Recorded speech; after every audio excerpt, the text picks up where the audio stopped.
Hello, I'm Ellen Goldberg, and I welcome you to a tarot moment from the School of Oracles. In this segment, we're going to take a brief overview of the twos of all the four suits of the Minor Arcana.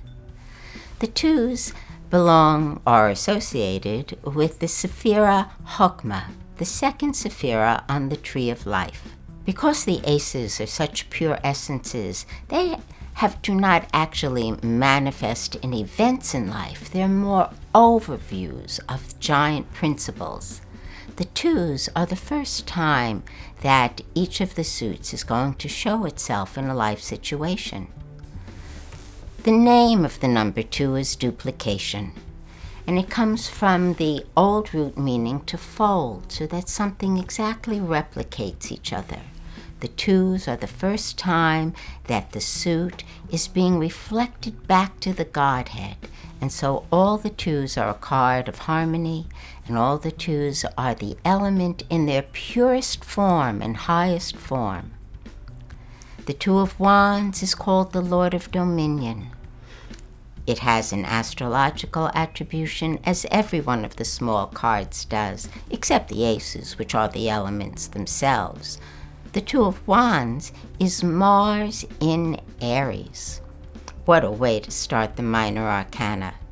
A fiery suit of wands with a fiery planet in a fiery sign of the zodiac. And its name is the Lord of Dominion. You see here a man at the top of the world, standing on the roof of his castle with the world in his hands, surveying a vast amount of land that he oversees. When we see what the wands would like to show us in their highest form, is that they would like us to have a sense of self, pride, and authority. This is what the wands want to give us. Just like this card, on the higher polarity, it is happy dominion, peace between ruler and ruled, a sense of self-respect and self-control, and treating each creature that you come upon as something special unto itself. On the lower polarity, it's not happy dominion, it's ruthlessness. It's poor management, no self-control. Therefore, see that this man has achieved this through spiritual means. Notice the standard on his castle parapet. It's roses and lilies in a cross. This is no ordinary man. This is a Knight of the Rose Cross. The Two of Cups is called the Lord of Love, the highest form of the element of water is to love and be receptive. Astrologically, it is the planet Venus in the sign of Cancer. Cancer is the most receptive of all the signs in the zodiac, and Venus is, of course, love incarnate. Here we see two people equally sharing back and forth with each other. This can be a love between two people of the same sex or opposite sex, or it can be a love just inside yourself, between your own inner masculine and feminine, because everybody has the other half of their soul inside. Every man has an anima, the female part of his soul. Every woman has an animus, the male part of her soul. And that inner marriage is the marriage, the alchemical marriage, and that's what's taking place here. We see the lion, who is the symbol of the raising of the red lion. We see that this is an alchemical card, even more than outer love. On the higher polarity, this card is love, cooperation, marriage, friendship, real sharing. On the lower polarity, it's disunion, or perhaps using a relationship simply to avoid loneliness, but not because of the real value of the relationship to yourself. There's advice with this card on the lower polarity. Get into relationship with yourself. The Two of Swords, the Lord of Peace restored. This card shows us a woman who reminds us a great deal of the Justice card. She is poised, and see the blindfold that she has on. It doesn't mean that she is blind. It means she's looking with interior vision.